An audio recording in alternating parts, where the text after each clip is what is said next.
lagi di channel Hury Official. Jadi kemarin itu saya beli flash disk dan micro SD.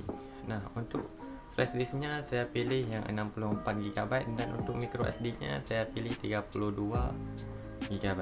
Jadi untuk flash disknya, untuk kecepatan transfer datanya yaitu 150 MB per second, dan untuk micro SD nya 100 MB per second.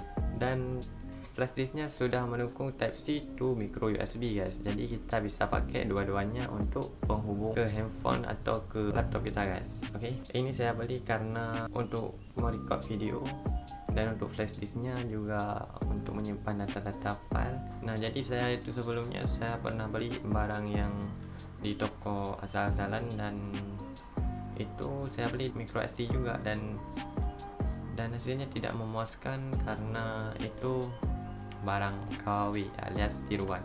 Nah, saran saya sih bagi kalian yang mau beli micro SD, kalian beli aja di official store-nya, karena di official store-nya sudah benar-benar original dan bukan tiruan guys. Untuk linknya udah saya taruh di bawah video ini.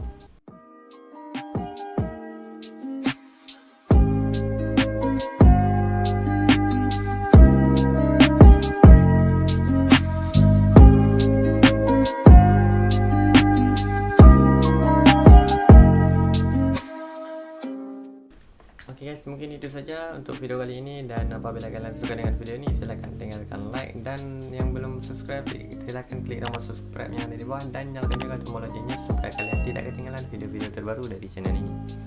Dan apabila ada pertanyaan seputar video ini silahkan DM aja di Instagram Hury03, atau boleh juga di kolom komentar. Oke,